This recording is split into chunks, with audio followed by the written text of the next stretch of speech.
अब हमें sufficient condition बतानी है। तो ए और सी आर कोलिनियर, ये मुझे गिवन है, तो मुझे प्रूफ करना है कि क्या ये दोनों इक्वल हो सकते हैं। ठीक है, अगर मुझे ए और सी कोलिनियर है तो देखिए कैसे। अब कोलिनियर की कंडीशन क्या होती थी कि भाई दो लाइन एक दूसरे के क्या है, पैरेलल है। तो हम क्या लिखते थे, सी इज इक्वल टू में लैम्डा ए होता था। पैरेलल का जब भी केस आता था तो हम क्या लिखते थे, सी इज इक्वल टू में क्या हो जाएगा, लैम्डा ए के बराबर हो जाएगा। ठीक है, और मुझे बताना है, मैं लेफ्ट हैंड साइड लेके चल रही हूँ कि मेरे पास ये है क्रॉस सी।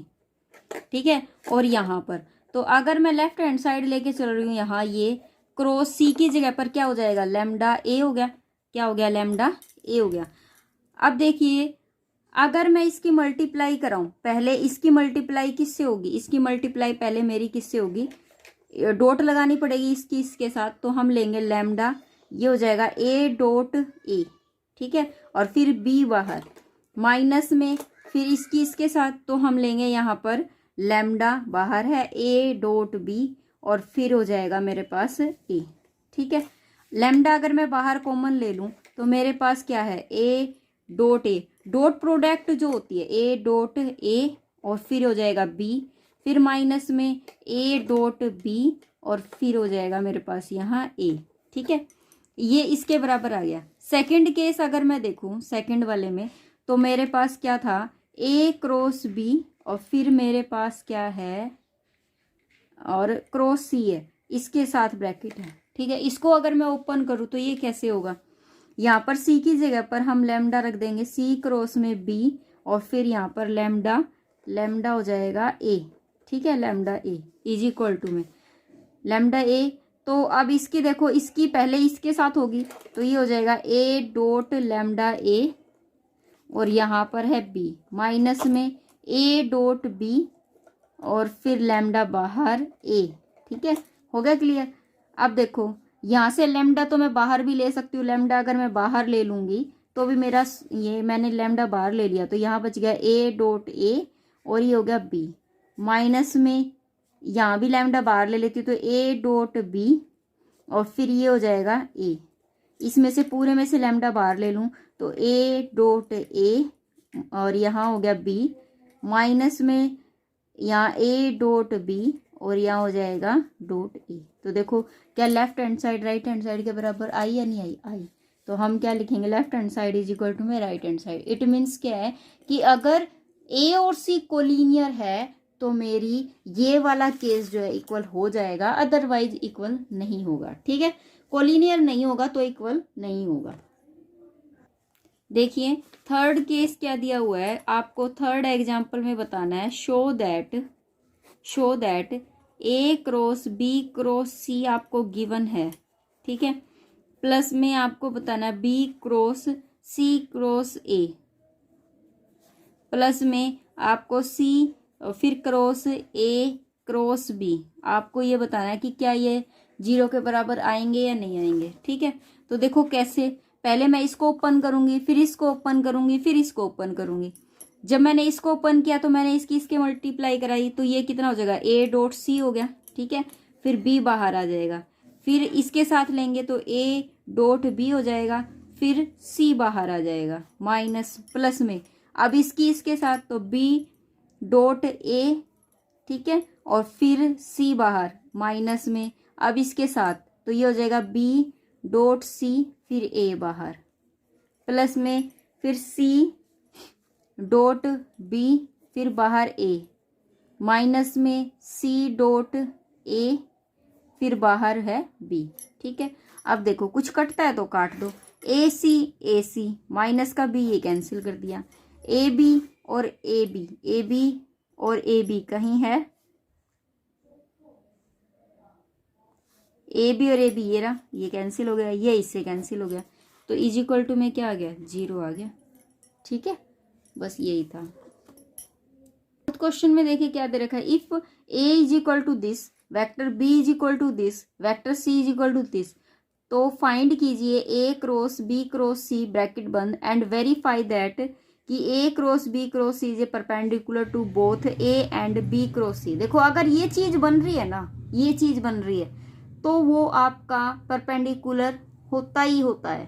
ठीक है, लेकिन कब होता है वो परपेंडिकुलर, इसने बोला कि ये जो है ना ये इसके साथ परपेंडिकुलर हो। इट मीन्स क्या है कि A cross B cross C जो है ना, अगर मैं इसकी पूरे की क्रॉस कराऊं ए के साथ तो वो 0 आना चाहिए। और अगर क्रॉस बी क्रॉस सी, अगर इस पूरे की प्रोडक्ट अगर मैं बी क्रॉस सी के साथ कराऊं तो भी मेरा 0 आना चाहिए। ठीक है भाई, देखो पहले मैं अगर इसने बोला कि क्या ये परपेंडिकुलर है बोथ, तो इसका मतलब ये है कि अगर मैं इस पूरे की प्रोडक्ट अगर ए से कराऊं और वो 0 के बराबर आ गया तो इट मीन्स क्या वो परपेंडिकुलर है।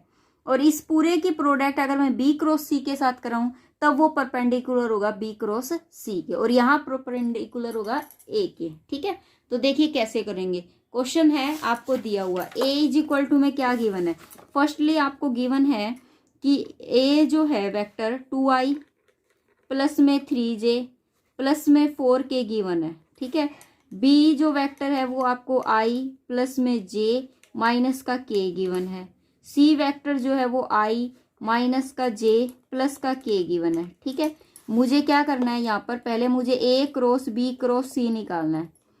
ठीक है, तो देखो सबसे पहले मैं b क्रॉस c निकाल लेती हूँ। b cross c cross product कर लेती हूँ मैं। सबसे पहले क्या कर लेती हूँ, क्रॉस प्रोडक्ट निकाल लेती हूँ। तो देखिए b क्रॉस c हम क्या लेंगे, i j और यहाँ k है। ठीक है, b क्या है 1 1 माइनस 1 1 माइनस 1 1। ठीक है, इसको हम क्या करेंगे, सोल्व करेंगे।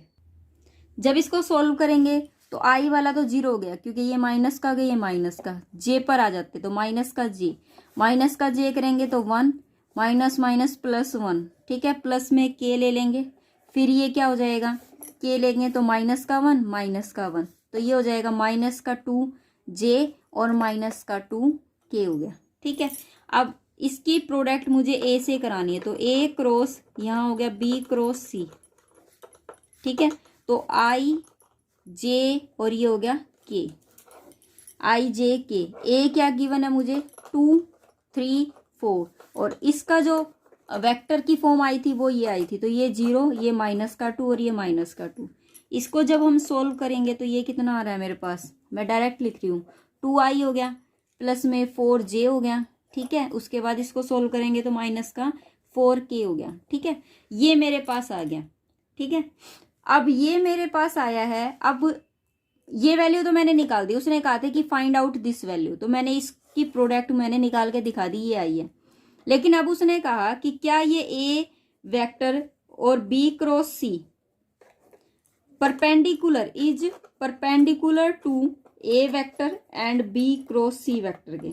अगर ये पहले इसके साथ मुझे परपेंडिकुलर दर्शाना पड़ेगा, मतलब ए क्रॉस बी क्रॉस सी, और यहाँ परपेंडिकुलर दर्शाने के लिए मुझे इसकी क्रॉस प्रोडक्ट इसके साथ लेनी पड़ेगी। और अगर वो 0 के बराबर आ जाए तो वो परपेंडिकुलर है। दूसरे केस में बी क्रॉस सी के साथ तो कैसे करेंगे, देखो ये वाली वैल्यू मेरे पास कितनी आई है, ये आई है, यहाँ लिख दिया मैंने 2i प्लस में 4j माइनस का 4k। ठीक है, इसकी क्रॉस करानी है किसके साथ, ए वेक्टर के साथ। तो ए वेक्टर मेरे पास कितना है 2i प्लस में 3j प्लस में 4k इसके बराबर है। ठीक है, तो कैसे करते हैं हम करेंगे, क्या करेंगे हम यहाँ पर i j और k, क्योंकि हम क्रॉस प्रोडक्ट को सोल्व ऐसे करते हैं, कोफिशिएंट उठा लेंगे 2 4 माइनस 4, यहाँ है 2 3 और ये 4 हो गया। ठीक है, तो i के लिए क्या लेंगे, ये हो गया, ये 16 हो गया, 4 चौक 16, और ये कितना हो जाएगा 4 तिये 12 हो जाएगा। ये गलती कर दी मैंने, यहाँ पर क्रॉस नहीं डॉट दर्शानी थी, मैं डॉट बताया था आपको, डॉट नहीं बताया था, यहाँ पर भी क्रॉस ही बताया था, सॉरी गलती हो गई भाई, यहाँ डॉट आएगा। ठीक है, डॉट प्रोडक्ट में लेना है इसको, डॉट आएगा यहाँ। डॉट को तो हम इस तरीके से सोल्व भी नहीं करते, डॉट को हम सोल्व कैसे करेंगे, इनकी इससे मल्टीप्लाई करेंगे, तो 2 2 जा 4 हो गया। ठीक है, मतलब सेम वालों की सेम वाले से मल्टीप्लाई, 4 3 जा 12 हो गया, और माइनस का 4 4 जा 16 हो गया, और ये कितना हो गया 16 multiply minus 16 is equal to में 0। इट मीन्स क्या है कि ये जो है ए क्रॉस और बी क्रॉस सी जो है वो परपेंडिकुलर है टू ए के, ए वेक्टर के। सेकंड केस अब मुझे बताना है, सेकंड केस में मुझे बताना है कि ए क्रॉस बी क्रॉस सी, ये जो है वो परपेंडिकुलर, मतलब डॉट लगा दूं बी क्रॉस सी के आए, ठीक है। तो देखो इसकी वैल्यू तो मेरे पास है 2i प्लस में 4j माइनस में 4k, और डॉट प्रोडक्ट बी क्रॉस सी की वैल्यू मेरे पास कितनी थी, माइनस का 2j और माइनस का 2k। सेम वाले लेने हैं तो ये वाला इससे मल्टीप्लाई होगा 4 2 जा 8, ठीक है, और ये वाला इससे, तो 4 2 जा 8 is equal to 0। It means क्या है कि A cross B cross C जो है ये वेक्टर ट्रिपल प्रोडक्ट जो है वो perpendicular to B cross C के, ये आंसर है, ठीक है। आई होप सबको समझ आया होगा। आज हम इतना ही करेंगे, नेक्स्ट वीडियो में नेक्स्ट क्वेश्चन के साथ हम इसकी स्टार्टिंग करेंगे। तब तक के लिए tata bye bye, thank you, have a nice day.